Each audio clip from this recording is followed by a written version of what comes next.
Welcome. We have Nick Kendall with Time for Three. They're coming to the Wharton Center. How are Yes, you? How are you today? doing fine.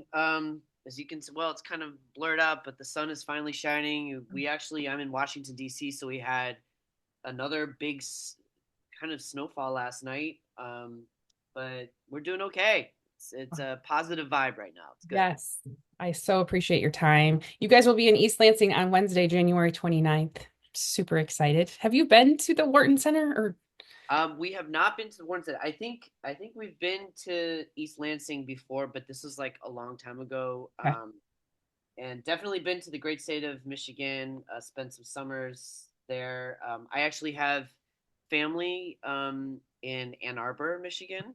Got it? All right. Um, and yeah, I mean, we love it. Can't wait to be there. We'll bring Awesome. the warmth. I was We'll gonna bring the say, can warmth. you do that in January? It's gonna be amazing, but your Exactly. show will brighten this up. We can't wait. I need some hear some background. Like, how did Time for Three start? It's so intriguing. Yeah, I mean, it's a weird group, but we like it. Addictive. You don't really have a lot of two violins and upright bass, and we all Sure. sing. That's a very unique combination.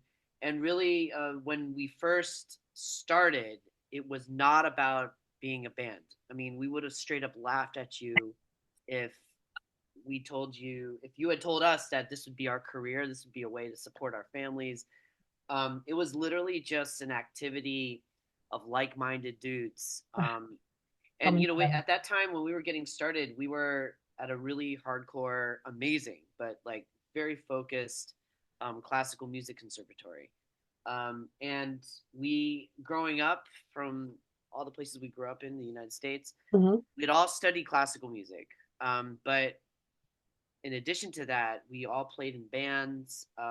We were doing a lot of improvisation, Okay. a lot of creativity in that we would try to figure out how to take what's on popular radio or what was in pop culture and transform it into our instruments. So a lot of times when I was in high school, and kind of as a way to be accepted by my friends who knew nothing about Mozart or Bach or like these grand concert halls that are so amazing but so different than the world outside. Sure. um, it was a way for me to connect. Like back then, it was like Britney Spears on the violin, and boom, I'm in.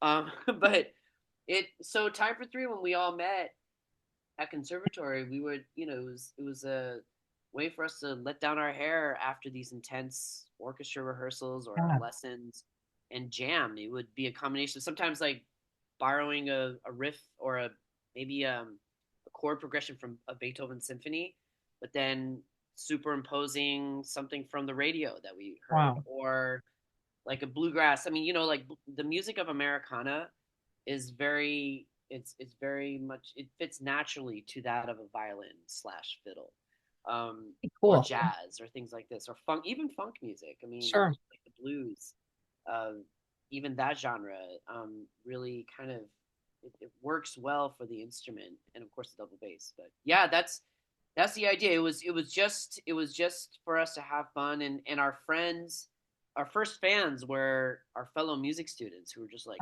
"Whoa, cool! That's like the antithesis of what we're doing with our craft, and it's all about just letting it's very open and no rules, Yes. just like Free for letting all. it go." Yeah. And then, if you go to a really amazing school, the teachers are the faculty are very connected in the world, and so are, like the board of trustees. So Time for Three kind of got on the map, just by word of mouth, and we were just doing it on the side for beer money. We'd like show up pretty, like, not spending much time on stuff, I love and it. yeah, and then pretty soon our friends are like, you guys should actually think about doing this. And we're like, no, no, no, I'm going to be a soloist. I don't, what is this? No, But to actually, we put some time into it, and it really started working. wow. It's so cool. I cannot wait to see it. Yeah, I should have prefaced this with Grammy Award winner is what I should have prefaced this with. no, That's no, no. pretty amazing. It Congratulations. is. It is. We haven't changed as people. I mean, it's No. still. It's not like, drinks on the beach. I mean, it's definitely a marker. We are working twice as hard. I mean, that's what happens when more attention, when the light kind of shines on you. Mhm. Mhm. Uh, your bar is raised even higher. But I mean, it was a huge moment in our career. I think Absolutely. for a lot of people, before that, trying to describe to their friends what two violins and a double bass are going to do for you in the evening was was kind of hard. I Um, bet. I mean, we were fine, but now with the Grammys and that recognition, it has changed our lives. I mean, we're getting more bookings than we can actually handle, which is a great place to be in. Sure. But it's and it's it's good. It's a really good thing. You're so humble about it. So impressive. Well, life keeps you humble. Yeah. Life keeps you humble. Let me tell you. And the instrument, this instrument keeps you very humble. And Oh, playing in a group like Time for Three, where our standards are so high, it keeps you real. But thank you. no, you are. And we should say you are a dad.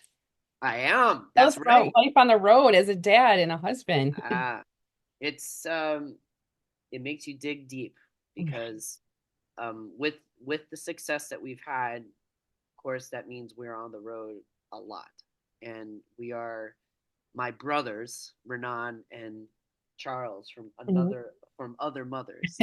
Yeah, We are together more than we are at home these days, and sure. that's a tough thing. But fortunately, Renan has two boys and an amazing wife, and my wife is a superstar. We have a 3.5-year old, and fortunately, they've been able to come on the road. I was just gonna Um, ask. Yeah. yeah, it's like family on the road is not there's actually that's pretty cool. She gets to see you work and on See the stage world. I mean, and the Valentina. world. Yeah, our daughter got to go with us to Europe this past Oh summer.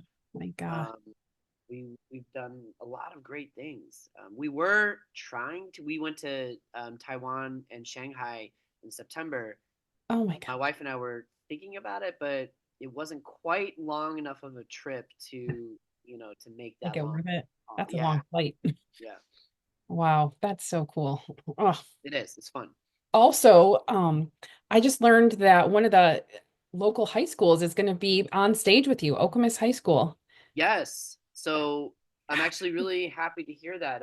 We've not every venue is able to handle that, but the past year and a half or maybe 2 seasons, this has been happening a lot more, which is something we really treasure because Sure. so if you can imagine, we think of our Time for Three thinks of ourselves as really we love the live experience. We love Mhm.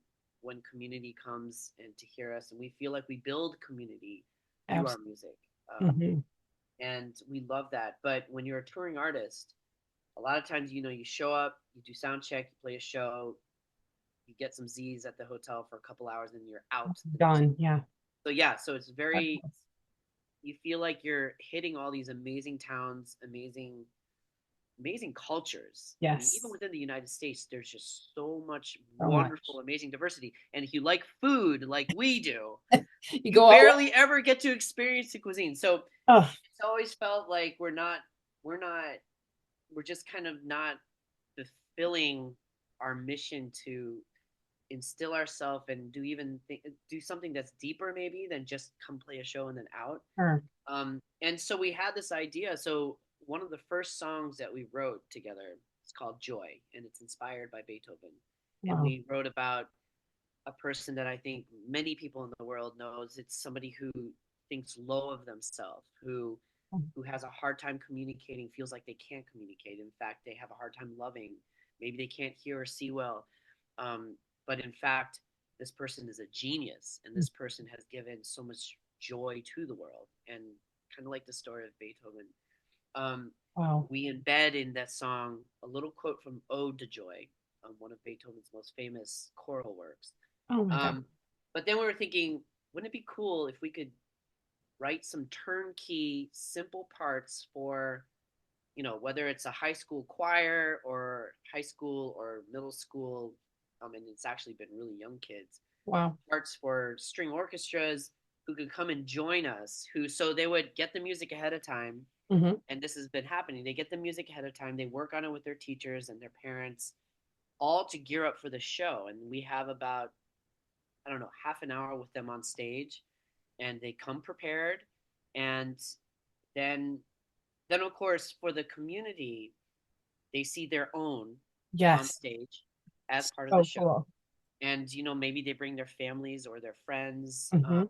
But for us, when we were kids, some of the most profound, lasting memories and learning lessons were the act of preparation, and then knowing, because of preparation, how to actually deliver in the moment in the performance.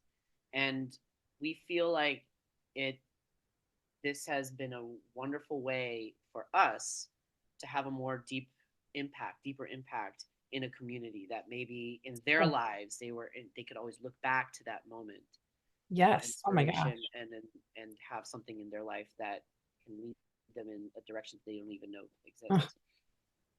huge, huge. Yeah, A yeah, win-win situation right there. yeah, and it's great for us because it's one of the big moments in our show. Oh, So it's great for us. yes. Well, they'll be up there. Yeah, Okemos High School. That's so Great. cool. They'll be there. And we can't wait to see you Wednesday, January 29th.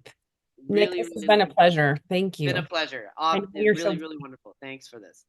and we will see you soon. Thanks. All right, take care. Bye. Thank you. Bye.